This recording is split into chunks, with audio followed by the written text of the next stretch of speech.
Hoje o meu recado é para você que está se preparando para o TJ de São Paulo. Então, agora é um momento de bastante expectativa. Geralmente, quando a gente tem algum curso para sair, a gente fica assim mais nervoso, ansioso, aquela expectativa de como será a prova, o que vai ser cobrado, o que vai ser colocado na prova, se o que eu estudei realmente vai valer a pena. Então, agora é o momento de concentração, equilíbrio e bastante cuidado. Então, é um momento assim, se você não consegue agora raciocinar muito bem, você acaba se perdendo no emocional. Então, esse é o momento, nós estamos aí com o curso praticamente já aí na porta da sua casa. Você que está se preparando agora vai ter um cuidado bem especial com o seu lado racional. Pense agora de maneira muito racional. Não se envolva com o emocional agora. Não fique divagando, ai, como é que vai ser? Será que estou preparado? Não fique fazendo isso. O seu foco agora é, nesse momento de pouco tempo antes da prova, não adianta ficar fazendo muita coisa nova. Agora o momento ideal é que você revise tudo que você já estudou, dê uma olhada no seu conteúdo, veja que você tem mais dificuldade, dá uma atenção especial e daí faça o quê? Muito exercício. Agora é a hora de você pegar todo o seu conhecimento, todos os resumos que você tem, todo o estudo que você fez e fazer exercícios. Aí nos exercícios você vai percebendo, olha, não entendi muito bem isso aqui, vou para aquela parte, vou entender aqui. Essa é a dinâmica então. E hoje meu recado é muito especial para você que está se preparando para o TJ de São Paulo. É um momento que o emocional tem que ser cuidado. Por quê? Quando é pouco tempo antes da prova, você tem aquela carga emocional, família que te cobra, as pessoas, olha aí, ó, você tem que passar e tal. Não pense nisso agora. Pense em você, tem esse momento bem egoísta agora, sabe? Aquela ideia de que, bom, eu vou me preocupar comigo, vou me organizar e vou deixar agora que todo o resto não me incomode. Eu vou focar nos meus estudos agora. Não deixe de estudar nesse momento. Eu vou descansar um pouquinho para espairecer. Nada disso. Agora é o contrário. Tem que reforçar seus estudos. E a gente vai falar hoje da língua portuguesa. Bom, eu trouxe para você alguns exemplos de alguns assuntos bem importantes em língua portuguesa. O que é que você tem que ter cuidado? Nas últimas provas da banca, que é a VUNESP, que é o organizador do evento, nós tivemos aí TJ 2012 e TJ 2013. Então, agora é hora de colocar os pés no chão, entender bem certinho a prova, fazer aí um balanço do que é mais cobrado, focar nisso e estudar para você conseguir passar. Tenha certeza que se você tiver bastante organização agora, tiver bastante cuidado nesse momento, com certeza você fará uma excelente prova. Mas isso agora depende do seu autocontrole. Venha comigo então, me acompanha aqui. A VUNESP, nas últimas provas que ela fez para o TJ de São Paulo, nós tivemos 2012 e 2013. O que é que você tem que ter? Tem que ser esperto agora para entender como é que a banca cobra isso. Nós tivemos em ambas as provas 80 questões. Perfeito. Dessas 80 questões, olha só, 30 questões eram somente de língua portuguesa, ou seja, uma grande parte da sua prova vai ser de língua portuguesa. E o que é que você tem que pensar assim? Não, tudo bem, os leigos no assunto, aqueles que acham que o curso é fácil, não, beleza, língua portuguesa é só interpretar texto e ponto, tá valendo. Opa, é um engano muito grande. A VUNESP, ela não tem questões muito difíceis, muito complexas, mas são questões que são bem elaboradas, então não é fácil assim, não é só você ler e pronto, eu li, entendi, vou pela lógica. Não. Existem também alguns assuntos que são bem pontuais na gramática. O que é que você tem que ter bastante cuidado? Nas provas 2012, 2013, nós temos questões que são bem parecidas, a dinâmica é muito parecida. A VUNESP também agora em 2014 aplicou uma prova do TJ, que foi TJ do Pará, e a prova também mais ou menos seguia a mesma lógica de 2002, 2003, TJ de São Paulo. Então aí que você tem que ter esse cuidado, entender o que a banca faz. Um conselho para você, uma dica para você agora, não ficar pedindo os estudos. O que é que você faz? Você vai pegar agora as provas 2012, 2013, pegue aqui a 2014 TJ do Pará e você vai dar uma olhada nas questões, vai fazer assim, como se fosse realmente organizar uma estrutura da prova. Você vai marcar aqui, bom, primeira questão, interpretação de texto, segunda questão, conjunção, terceira questão, concordância verbal. Você vai marcar como se fosse o esqueleto da prova. para você perceber o que é mais recorrente, o que é mais comum de a banca cobrar. Isso ajuda muito você a entender a dinâmica da prova, para você também conhecer como são as questões, como são os enunciados, como a banca ela pensa a prova. Isso é bem importante que você faça. Perfeito. Trouxe aqui pra gente agora um tópico que nós chamamos de interpretação. Fique bem atento, eu coloquei aqui, ó, compreensão, um contra o outro. Por quê? Interpretar e compreender não é a mesma coisa. Fique atento a isso. É muito simples a diferença. Se você perceber essa diferença aqui, você não vai mais errar as questões. Você não vai mais fazer de uma forma errada. Primeiro, compreensão de texto, você vai ter questões que elas vão pensar o que está dentro do texto. Então, todas as questões e as respostas estão no texto. Que tipo de enunciado você vai perceber aqui? Por exemplo, segundo o autor, de acordo com o texto, no texto afirma-se isso, considerando o que foi dito, entende-se isso do texto. Então, são afirmações que estão dentro do texto. As respostas das questões que têm enunciados assim, de acordo com o texto, segundo o autor, conforme afirma o autor, todas vão estar dentro do texto. Você tem que encontrar isso. Também você pode perceber assim, no segundo parágrafo, no primeiro parágrafo, você vai encontrar então questões que só estão dentro do texto, ok? Perfeito. Então a sua resposta tem que estar no texto. O que pode acontecer é de no enunciado ou nas alternativas você ter assim afirmações que são paráfrases do texto, ou seja, fala-se a mesma coisa com outras palavras, mas tudo isso é perceptível dentro do texto, ok? Perfeito. Interpretação de texto. Aqui você tem questões que elas não estão relacionadas apenas com o texto que está dentro do texto. Aqui nós temos questões que a lógica e a dinâmica ela está além do texto, ou seja, nós vamos ter questões que elas têm como enunciado assim: infere-se, depreende-se, é possível perceber isso do texto, conclui-se, uma dedução lógica possível é esta. São todas questões que são dedutíveis de acordo com o texto, ou seja, pela leitura você consegue deduzir isso. Cuidado que não é a sua ideia sobre o texto, não é a sua opinião, é o que é possível deduzir pelo texto que a gente tem. Pense assim, ó, um texto, quando a gente constrói um texto, ele não é apenas a parte visual que você tem. Existe uma metáfora que a gente chama metáfora do iceberg. O que é isso? Ó?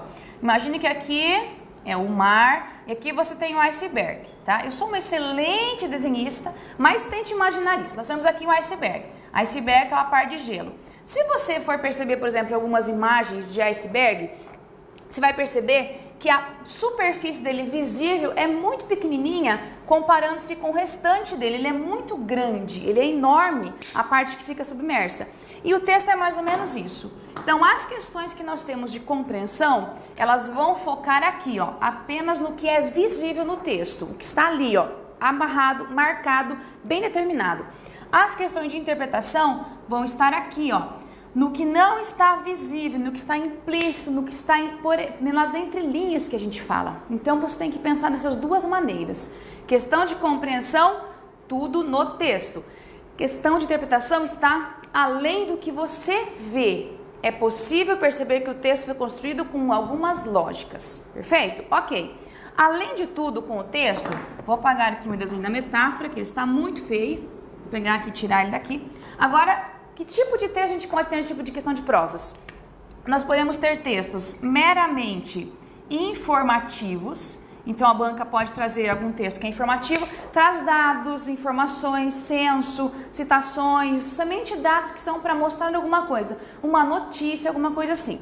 Podemos também ter textos basicamente argumentativos. E aqui nos argumentativos, você vai ter textos que eles têm opinião, você pode encontrar citações de outras pessoas que elas vão complementar a opinião do autor. Então, você vai ter um texto que ele vai realmente trazer uma opinião bem marcada de quem escreve esse texto. Ok.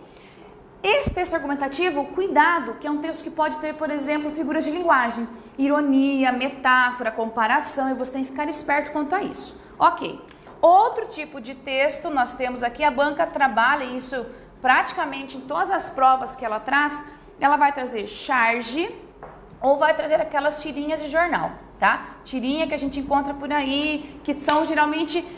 O que você tem que ter em conta? A charge e a tirinha, como regra, não regra assim que sempre vai ser seguida assim, mas a lógica sempre é: a charge e a tirinha são construídas, são textos que envolvem linguagem verbal e não verbal, ou seja, imagens e palavras ao mesmo tempo. E a intenção bem interessante dessa charge da tirinha é sempre fazer uma crítica a alguma coisa, uma reflexão sobre alguma coisa, alguma coisa que você pode falar sobre aquele assunto que a tirinha ou a charge abordam. O que você tem que cuidar? A banca usa muito esse tipo de recurso de texto, vai trazer, por exemplo, questões ou que analisam o sentido da charge ou da tira, se você percebe que é a ironia, que é a metáfora, que é alguma coisa assim, ou também vai perceber o seguinte: muitas vezes numa tira e numa charge, usa-se a linguagem bem coloquial. Você tá tudo bem? Pô, meu, e não sei o que. Você pode encontrar isso. O que você tem que ficar atento? Naquela charge, isso é uma linguagem coloquial, que é possível na oralidade. Agora, na escrita, isso já não, quando é texto mais formal, norma padrão. Então, a banca às vezes quer perceber se você sabe essa diferença. A charge, geralmente vem carregada dessa linguagem, coloquialismos, esse tipo de expressões que são gírias, do dia a dia. Isso é bem comum. Então, você tem que perceber isso nos textos que nós temos aqui, que envolvem linguagem verbal e não verbal. Continuando. Conjunções. A banca também tem um pouco de hábito de trabalhar com conjunções. Qual o seu foco aqui? Você não precisa decorá-las todas, claro que não. Você tem que entender o seguinte: a banca vai valorizar demais o valor semântico das conjunções. Então, as questões de conjunção, elas são basicamente questões de substituição. A banca fala assim: posso substituir essa expressão por essa. Não diz que é conjunção. Ou pode falar que é um nexo conectivo, pode falar isso também. Mas a ideia da banca é falar assim: posso trocar essa por essa e o sentido vai permanecer o mesmo. Lembre-se da regra básica de conjunção. Você só pode trocar uma conjunção pela outra quando o valor semântico é o mesmo. Fique bem atento quanto a isso. Ou seja, se eu tenho aqui uma conjunção, porém, eu não posso trocá-la por exemplo, portanto. Isso jamais. Por quê? Porém e portanto são diferentes. Porém, nós temos uma conjunção que é adversativa, portanto é uma conjunção conclusiva. Ou seja, posso trocar o porém por outra adversativa. Entretanto, contudo, todavia, aquela lista que a gente tem de adversativas. E o portanto somente por conclusivas também. Então, assim, logo, desse modo que eu posso induzir a uma conclusão. Cuidado, a banca faz muito isso. Dê uma atenção especial.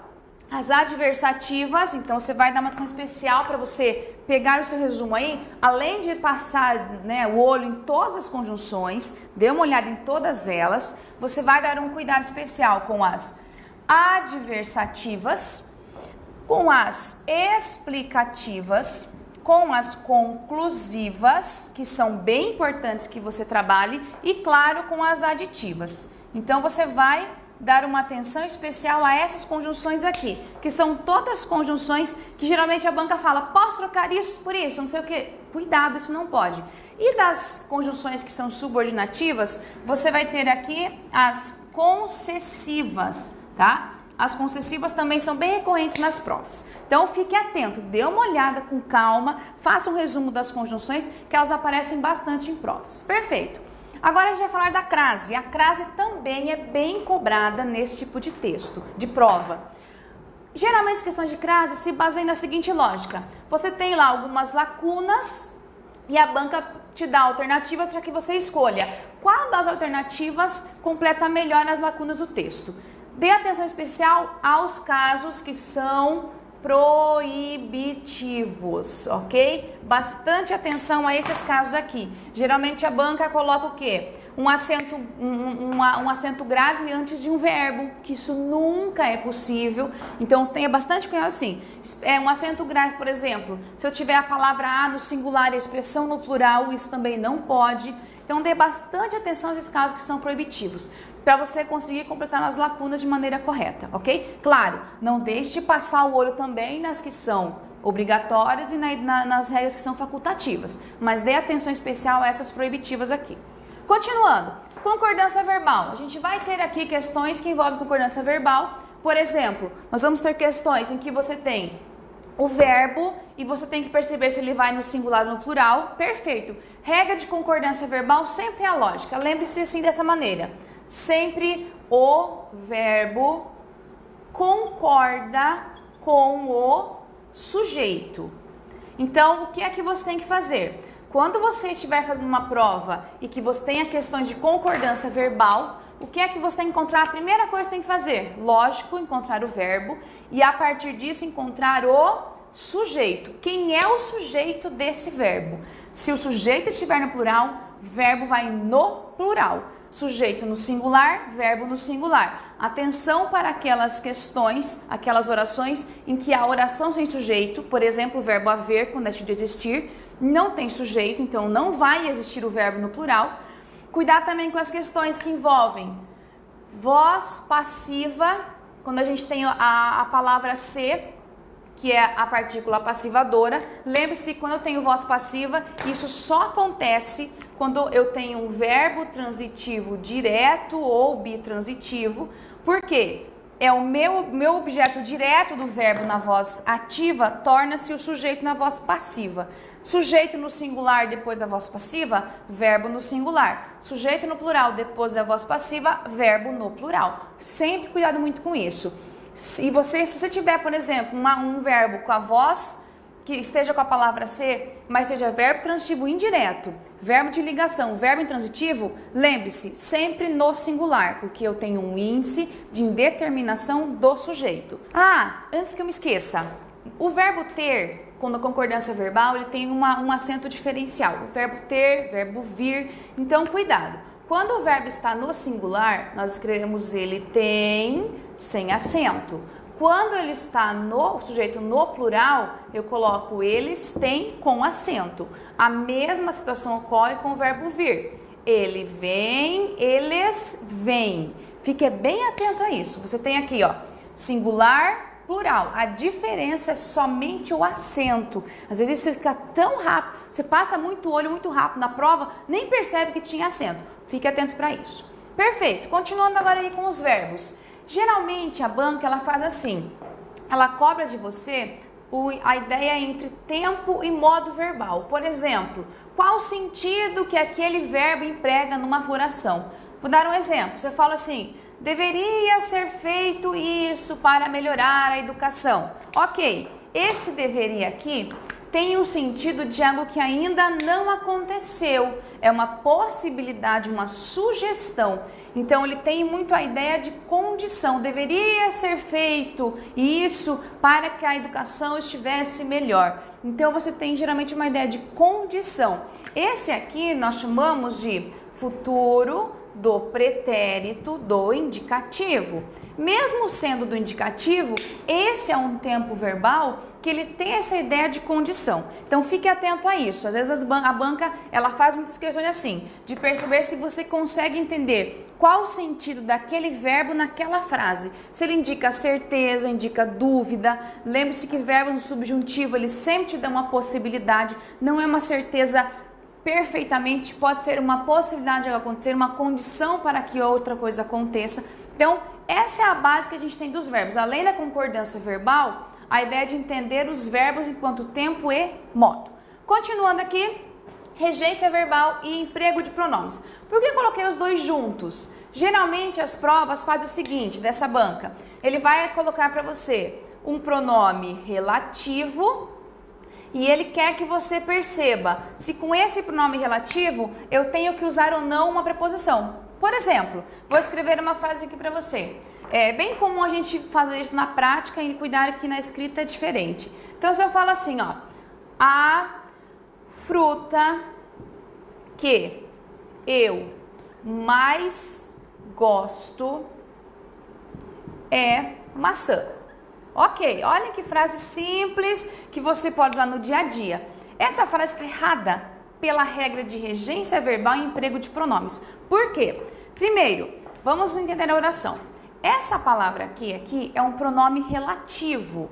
Perfeito. Por quê? Eu sei que ela retoma a palavra fruta, né? O que eu mais gosto? É uma fruta que é a maçã. Então, o que é pronome relativo? Quando eu tenho um pronome relativo aqui, a gente introduz uma oração que ela é adjetiva. Ou seja, por que introduz uma oração?